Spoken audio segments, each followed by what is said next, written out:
Peace. It's Mr. 13, and I'm back with another episode of Scene in the Streets. In this episode, I'm starting off with a shot of the Graffiti Terminator's wall that was done in the early 90s. That wall I came across one day when I was on my travels taking pictures, and this is what it looked like back in the day. I came across this wall again recently, and I saw that they did a new production on it. It was huge, about 2 blocks long, and it was filled with heavy hitters from across the boroughs. And as you can see, they did a Halloween collaboration. You got Quest 718, and that Scarecrow is looking mean right there. You got Miro from RIS crew, from Risk crew. Yeah, man, look at that. That shit looks like the hellfire coming up out under that piece. And I just kept walking and documenting as I always do. And trust me, man, this is one of those walls that you do not want to miss out on. You probably should come over here and see it for yourself to really enjoy just how long this wall is and how far it stretches. And that verse is really crazy looking. And the Grim Reaper, wow, that shit pops right off the wall. Then we got Slash representing right here, FTR crew, VE lives.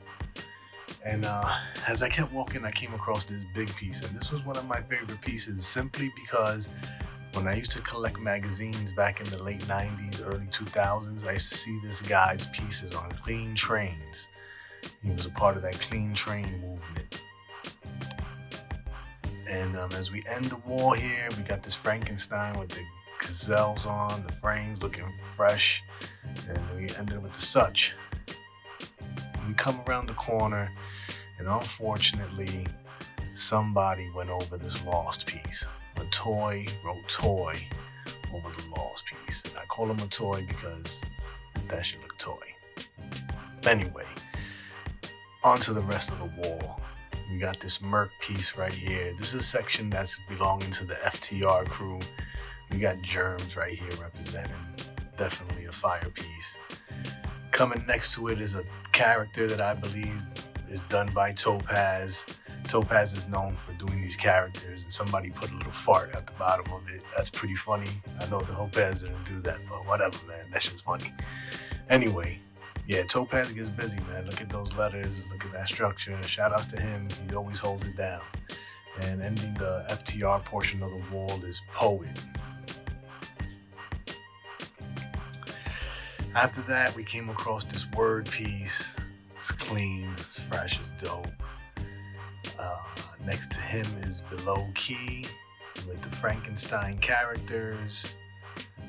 Looking ill. I like the shadow work in the background. That looks really dope. Came out really clean. We got Chasm here. Continuing with this Halloween theme. This is probably the biggest Halloween wall I've ever seen. I'm not too sure what this says. I know the colors are dope, the blends are dope.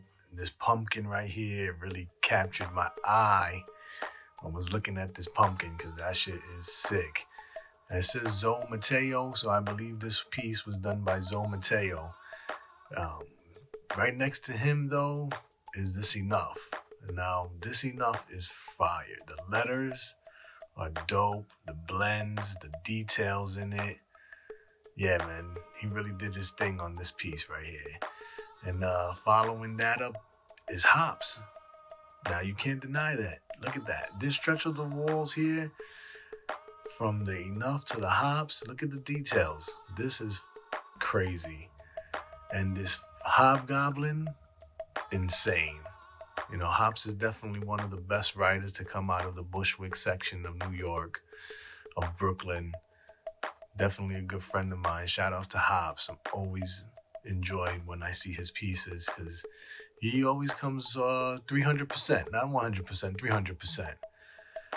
And, you know, we keep moving along. We got Repo from KMS crew holding it down here. Let's take another look at the Repo. And finishing off the wall is F Boom. F Boom with a Hops character next to it. I believe maybe that's an F Boom character. I could be wrong. They both get busy. They both put that work in. And to my surprise, I found a little something. Not so little, 2 humongous rollers by Too Much and Gain. Yeah, after I left the Halloween wall, I kept walking and I came across this I Am OK Stomper. Shit was huge, man. Shouts to the I Am OK crew. Came across this blockbuster and I just had to document it. This is a crew that's been around for decades. Now we got the Kano on the truck here, and then we got the Dest in the back, 2 official truck kings. Dope to capture them on back-to-back shots like that. And I came across this other wall. This one had a bunch of old school riders on it. One that just passed was an SP1 piece. I decided to continue filming. Next to that SP1 was a Starr. Nice and clean. I like the colors on that Starr piece right there. I'm guessing this was like a old school riders day. A bunch of old school riders came out, like Vinny. Look at that. That Vinny is nice and clean. Old school rider in the 70s. So I appreciate this wall. Got a chance to capture some styles that you don't necessarily see anymore. These are like older 70s, 80s, 90s style craft pieces.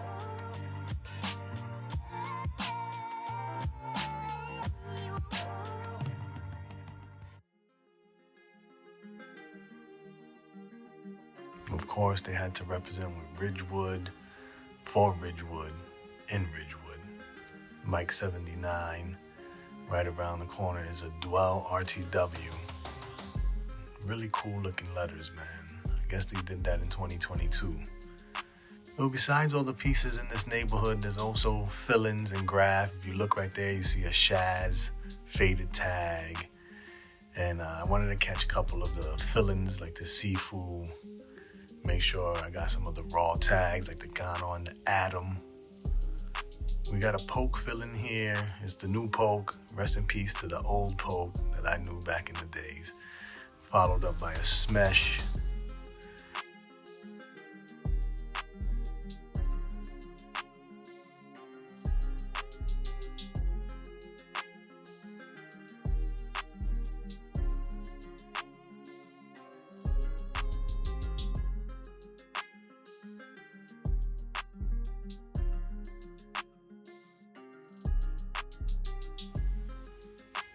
Yeah, this neighborhood was hit with a lot of fill-ins. Saw a Scam, a Zor. We have a faded Acid right in the back over there. If you look good, you'll see it. Right here, you catch the faux tag. Somebody went over it, but there was a faux tag there. And rest in peace to PG. PG was a legend in the graph game. Him and Peak right around, putting pain in the game, representing the Bushwick, Ridgewood, JM line. That's where I always saw a lot of their work. But I'm coming to the end of the video here. We're getting towards the Bushwick Collective border, and I'm gonna save that for another episode. But thank you for tuning in to Scene in the Streets episode 3, and make sure to follow us on all social media platforms, and make sure to hit that like button, share this with your friends, and don't forget to subscribe. Peace.